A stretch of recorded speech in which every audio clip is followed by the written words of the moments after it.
ሰው አእምሮ ውስጥ የህፃናት ዝውውር ሲታሰብ የሚሳለው ስዕል በፊልሞች ላይ እንደምናየው በጨለማ መንገድ ላይ ህፃናትን አፍኖ የሚወስድ ቫን መኪና ነው። ነገር ግን እውነታው ከዚህ እጅግ የራቀና እጅግ የረቀቀ በዛው ልክ ደግሞ እጅግ የሚቀፍፍ ነው። ዛሬ ላይ የሰው ልጅ ዝውውር መጠለፍ ሳይሆን መታለል ሆኗል። በዘመናዊው ዓለም አዘዋዋሪዎች ጉልበትን አይጠቀሙም። ምክንያቱም ጉልበት ጫጫታን ይፈጥራል። ጫጫታ ደግሞ ፖሊስን ይስባል። ይልቁንም ፍቅርንና ተስፋን እንደ መሳሪያ ይጠቀማሉ። ይህ ዘዴ ግሩሚንግ ይባላል፣ ወይም ደግሞ ማጥመድ። አዘዋዋሪው መጀመሪያ የሚመጣው እንደ አዳኝ ሳይሆን ልክ እንደ አዳኝ ነው። ለአንዲት በቤተሰቧ የተገለለች ወጣት ፍቅረኛ ሆኖ ይቀርባል። ለሳምንታት አልፎ ተርፎም ደግሞ ለወራት ስጦታዎችን ይገዛላታል፣ ያዳምጣታል።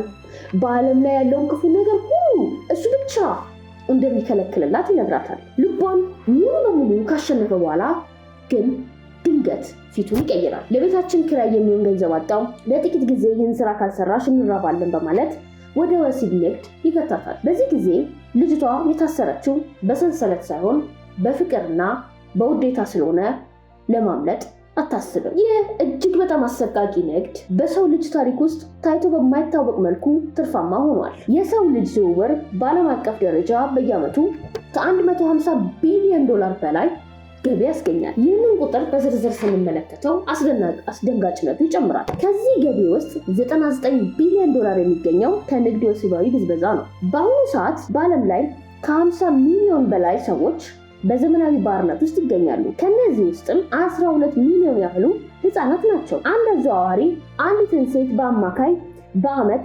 $100,000 ትርፍ እንድታስገኝለት ሊያደርግ ይችላል። የሚገርመው ነገር የሰው ልጅ ዝውውር ከአደንዛዥ እጽ ንግድ የበለጠ አዘዋዋሪዎችን የሚማርከው ለምንድን ነው? መልሱ ቀላል ነው። አደንዛዥ እጽን አንድ የሸጠው ይጨርሱታል። የሰው ልጅ ግን ደጋግመው ለዓመታት መሸጥ ይችላሉ። ባርነት የቀረ ይመስለናል። ነገር ግን ዛሬ በዓለም ላይ በታሪክ ታይቶ በማይታወቅ መልኩ ብዙ ባሮች አሉ። በንግድ ወሲብ 99 ቢሊዮን ዶላር ትርፍ ይገኛል በየዓመቱ ደግሞ በግምት 4.8 ሚሊዮን የሚሆኑ ተጎጂዎች አሉ። የጉልበት ብዝበዛው ደግሞ 34 ቢሊዮን ዶላር በዓመት ሲያስገኝ ለዚህ ደግሞ ሰለባዎቹ 24.9 ሚሊዮን የሚሆኑ ህፃናት ናቸው። በግብርና ውስጥ ደግሞ ያለ የጉልበት ብዝበዛ 9 ቢሊዮን ዶላር ሲያስገኝ 11%ዎቹ ደግሞ ከተጎጂዎቹ ነው የሚገኘው። ይህ ቁጥር የሚያሳየን የችግሩን ስፋትና የረቀቀ አካሄድ ነው። አዘዋዋሪዎቹ ድሃውንም ባለጸጋውንም የሚያጠምዱበት የራሳቸው መንጠቆ አላቸው። በመጀመሪያ የዝውውሩን የረቀቀ ስልትና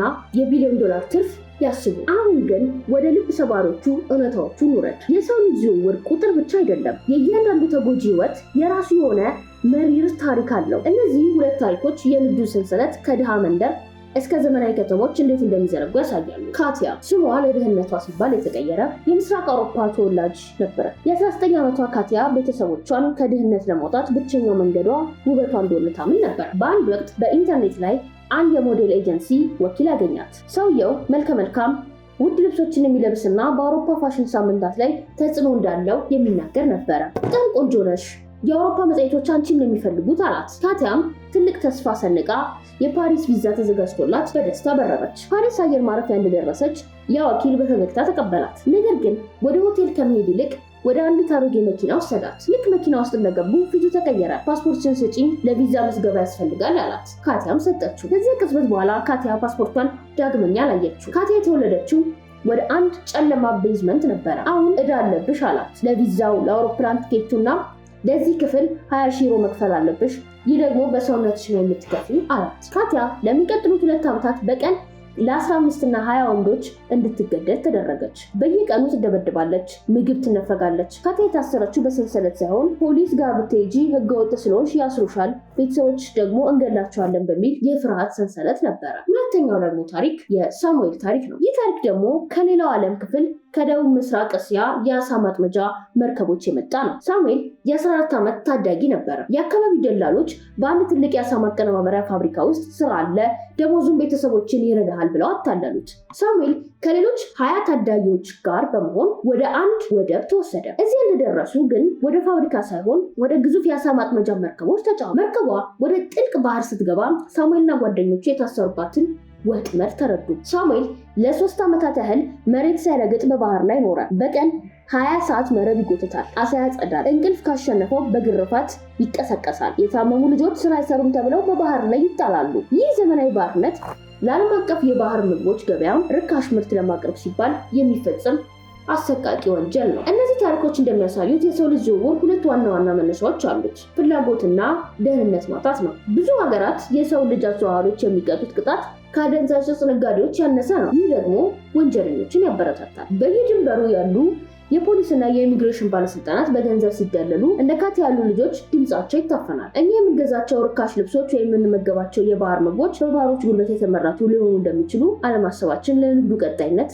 መንገድ ይከፍታል። ለሴቶችና ልጃገረዶች ወሲባዊ ብዝበዛ ዋና መዳረሻዎች አውሮፓ፣ ሰሜን አሜሪካ እና መካከለኛው ምስራቅ ሲሆኑ ወንዶችና ወንዶች ልጆች ደግሞ የግዴታ ጉልበት ብዝበዛ እስያ፣ አፍሪካና ላቲን አሜሪካ፣ ህፃናት ደግሞ ልመናና የጦርነት ተሳትፎ ላይ ግጭት ባለባቸው ቀጠናዎች ዋነኛ ሰለባ ይሆናሉ። ስለዚህ ጉዳይ ስናነሳ በወቅቱ የሶሻል ሚዲያ ላይ መነጋገሪያ ስለሆነው ስለ ጄፍሪ ኤፕስታይን ማንሳታችን አይቀርም። የኤፕስታይን ታሪክ የሰው ልጅ የዝውውር ጎዳና ላይ ወንጀል ብቻ ሳይሆን የዓለማችን ከፍተኛ እርከን የያዙ ሰዎች መዝናኛና መቆጣጠሪያ መሳሪያ እንደሆነ ያሳየበት ጥቁር መዝገብ ነው። በካሪቢያን ባህር ላይ የምትገኘው የኤፕስታይን የግል ደሴት በውጭ ለሚያያት ሰው ገነት ትመስላለች። ነገር ግን በውስጧ ሲኦልን ደብቃ ነበረ። ኤፕስታይን እና ግብረ አበሩ ማክስዌል ልጃገረዶችን የሚያጠምዱት በረቀቀ መንገድ ነበረ። ማክስዌል ራሷ ሴት በመሆኗ ልጃገረዶቹ በቀላሉ ያምኗታል። ለታዋቂው ቢሊዮነር ማሳጅ የምትሰሩ ልጆች እንፈልጋለን፣ ክፍያውን በጣም ከፍተኛ ነው በማለት ታታላቸዋለች። አንድ ደሴቷ ላይ ከገቡ በኋላ ግን ማምለጫ የለም። ኤፕስታይን ልጃገረዶችን ከራሱ ከመጠቀም ባለፈ ለዓለማችን ታዋቂ ፖለቲከኞች፣ ልዑላንና ሳይንቲስቶች እንደ ስጦታ ያቀርባቸው ነበረ። ለምንድነው ታዲያ እነዚህ ሁሉ ኃያላን ሰዎች የኤፕስታይንን ድርጊት ያላጋለጡት? መልሱ ቁጥጥር የሚለው ቃል ነው። ኤፕስታይን በደሴቱ ላይና በተለያዩ ቤቶች ውስጥ ድብቅ ካሜራዎችን ይተክላል። ታዋቂ ሰዎች ከህፃናት ጋር ወሲብ ሲፈጽሙ በሚስጥር ይቀረጻሉ። ይህ ቪዲዮ ለኤፕስታይን ትልቅ የጥበቃ ጋሻ ነበረ። ማንኛውም ባለስልጣናት እሱን ለመክሰስ ቢሞክር ኤፕስታይን ቪዲዮን ለህዝብ እንደሚያወጣ ያስፈራራል። በዚህ ምክንያት የሰው ልጅ ዝውውር ከፍተኛ ጥበቃ የሚደረግለት ወንጀል ሆነ። ህፃናቱ የሚሸጡት ለገንዘብ ብቻ ሳይሆን ኃያላን ሰዎችን በቁጥጥር ስር ለመዋል እንደ መሳሪያ ያገለግሉ ነበረ። በ2019 ኤፕስታይን በቁጥጥር ስር ዋለ። ዓለም በጉጉት የጥቁር መዝገቡን ወይም ብላክ ቡክ እና በውስጡ ያሉትን ስሞች ለማወቅ ተጠባበቀ። ነገር ግን የፍርድ ቤት ሂደቱ ሳይጠናቀቅ ኤፕስታይን እጅግ ጥብቅ ጥበቃ በሚደረግበት የእስር ቤት ክፍል ውስጥ ራሱን አጠፋ ተባለ። ይህ አሟሟት እስካሁን ድረስ የዓለማችን ትልቁ የሴራ ጥርጣሬ ነው። ኤፕስታይን ራሱን አጠፋም ሚስጥራችንን ያወጣል ብለው ፈርተው ገደሉት የሚለው ወሬ ዛሬም ድረስ በአሜሪካና በዓለም ዙሪያ ያስተጋባል። ምንም እንኳን ግብረ አበሩ ማክስዌል ለ20 ዓመታት ብትፈረድባትም በኤፕስታይን አውሮፕላን ላይ ተሳፍረው ወደ ደሴቱ የሄዱትን ብዙዎቹን ኃያላን ሰዎች ግን ዛሬም በነፃነት እየተዘዋወሩ ነው። የኤፕስታይን ታሪክ እጅግ ታዋቂ ስለሆነ በሶሻል ሚዲያ ላይ መነጋገሪያ ቢሆንም እሱ ግን ለጉዳቱ 1% እንኳን አስተዋጽኦ አላደረገም። ትልቁ ጉዳት ያለው በማይነገሩ መዝገቦች ውስጥ፣ በማይታወቁ ቦታዎች ውስጥ እና በማይታወቁ ደሴቶች ውስጥ ያሉ የህፃናትና የሰዎች የሀዘን ጩኸት ነው።